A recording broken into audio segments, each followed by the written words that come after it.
c'est Rim Benomar, en classe de 6e 1. Moi, c'est Rita Almouden, en classe de CM2B. Moi, c'est Yasmin Ja, en classe de 6e 4. Moi, c'est Youssef Razel, en classe de CM2B. Et aujourd'hui, on va vous parler de la forêt. La forêt, mais on sait déjà c'est quoi une forêt? C'est là où il y a des arbres et où vivent les animaux. Très bien, mais est-ce que tu sais qu'il y a beaucoup d'autres types de forêts dans le vaste monde où l'on vit? On peut le déduire selon les conditions climatiques des régions où elles sont installées. D'accord, par exemple, la forêt tempérée dans les régions de climat tempéré avec température et pluviosité modérée. La forêt méditerranéenne dans les régions méditerranéennes a été sec. La taïga dans les régions continentales et froides. La forêt dense dans les régions de climat équatorial, chaud et humide toute l'année. Il y a deux grands types de forêts. La forêt primaire, ou plus couramment appelée forêt vierge, car c'est là où aucune trace d'activité humaine n'est passée. La forêt secondaire est une forêt qui a été exploitée par l'homme. Une forêt secondaire est une forêt qui a autrefois été abîmée mais s'est régénérée. En d'autres termes, il s'agit d'une forêt détruite par le passé, que ce soit par de la déforestation ou autre. Mais dans une forêt, on peut trouver quel type d'arbres?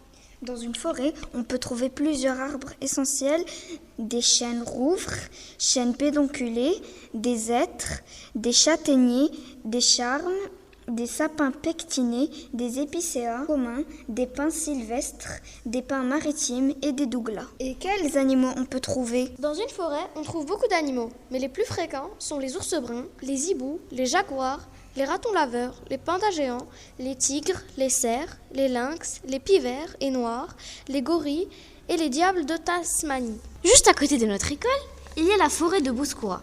Je me demande, c'est combien sa superficie? Au Maroc, la forêt de Bouskoura Merchid s'étend sur une superficie de 2992 hectares, véritable poumon vert de la ville de Casablanca. Elle est essentiellement composée d'arbres d'eucalyptus. La personne qui s'occupe des forêts est appelée un ingénieur forestier. La meilleure période pour planter les arbres forestiers est entre la fin de l'été et le début de l'automne. Vous avez entendu parler du projet que l'école a programmé pour le 20 mars? Oui. Il s'agit d'une sortie aux forêts de Bouskoura pour une action de ramassage des déchets. Ce projet célèbre la journée internationale de la forêt. C'est quoi la journée internationale du forêt? La journée internationale de la forêt, c'est le rendez-vous forestier de l'année. En 2011, l'Organisation des Nations Unies a souhaité instaurer une journée mettant les forêts à l'honneur. Le 21 mars a donc été proclamée Journée internationale des forêts. Partout dans le monde sont organisés des événements pour protéger et valoriser et aussi célébrer les forêts. Et c'est organisé par qui? Le secrétariat du Forum des Nations Unies sur les forêts et l'Organisation des Nations Unies pour l'alimenter et l'agriculture, FAO, sont chargés d'organiser cette célébration en collaboration avec différents partenaires concernés par cette question. Ok, mais à quoi sert-elle? La Journée internationale des forêts veut sensibiliser le public à l'importance de toutes les variétés de forêts et d'arbres pour notre écosystème. On profitera de la présence de Madame Azhaf. Elle contribue à l'organisation de cette journée pour lui demander plus d'informations.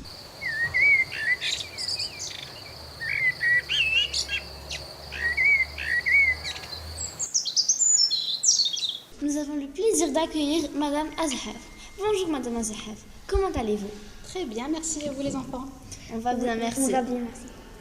Madame Azhaf, pourriez-vous nous parler un peu de vous et de votre parcours? Donc moi c'est Madame Azhaf Karima, j'ai 3 enfants à El Jabr, donc un au CP, en CM2 et en 5e. Donc nous sommes au Maroc depuis 4 ans. C'est leur première année aux enfants à El Jabr. Avant ça, ils étaient dans une autre école homologuée. Avant le Maroc, donc nous étions en Tunisie. Avant ça en France. Et encore avant ça, donc en Chine. Madame Azhaf, en tant que parent d'élèves, quel est votre rôle au sein de notre établissement? Alors, mon rôle en tant que parent d'élève, c'est finalement faire en sorte que vous, élèves, nos enfants, mes enfants, finalement, ayez une scolarité épanouie, que vous éclatiez en classe, que vous aimez venir à l'école, que vous apprenez plein de choses, mais encore une fois, le plus important, avec plaisir, et que tout se passe bien pour vous. Donc, nous, en tant que parents, finalement, on travaille pour vous, nos enfants. Alors, Madame Azhaf, pourriez-vous nous parler de l'action du ramassage des déchets?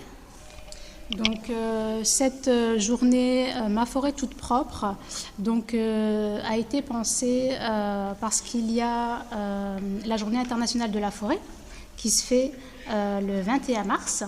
Donc comme c'est un lundi, pour finalement que cette action-là s'étende au plus grand nombre, on l'a fait le dimanche. Parce qu'on souhaiterait qu'il y ait le plus grand nombre de la communauté El-Jab qui soit là, donc les élèves, mais que les élèves viennent avec leurs parents, avec leurs familles, parce que finalement, ce projet d'éco-citoyenneté, de récupération des déchets, c'est l'avenir de demain, c'est votre avenir qui est en jeu, en fait. Nous, en tant que parents, on fait le maximum pour vous, pour que vous soyez heureux, mais si demain, il n'y a plus de terre, alors notre travail ne sert pas. Tout comme pour vous, vous travaillez beaucoup à l'école, mais si demain, on n'a plus finalement cet endroit qui est la terre pour vivre, ben, tout ça ne sert à rien. Donc c'est pour ça qu'avec l'association OPA, nous avons pensé à cette journée et surtout qui a été aussi portée par la mini-entreprise qui est faite ici, donc au sein du collège qui s'appelle RCP, Recycle Project. Donc c'est un ensemble d'élèves comme vous qui a peur pour son avenir, qui veut être acteur pour son avenir et qui est en train de faire et penser une multitude d'actions pour pouvoir finalement avoir un bel avenir. Qui contribue à cet événement du ramassage des déchets ? Donc, qui contribue, donc, comme on a dit, l'ensemble de la communauté El-Jabr, on espère, le plus grand nombre, donc avec donc, tous les parents, ils sont conviés, donc la mini-entreprise RCP, et puis c'est ouvert finalement à toute autre personne qui veut s'allier à cette cause, qui n'est pas notre cause, qui doit être, enfin, notre cause de la communauté El-Jabr, mais la cause de toute l'humanité, parce que c'est notre avenir qui en dépend. Merci beaucoup, Madame Azahaf, d'être venue pour pouvoir répondre à nos questions. Merci beaucoup. Merci à vous, les enfants. Ça fait plaisir vraiment d'avoir des élèves comme ça investis. Merci à vous.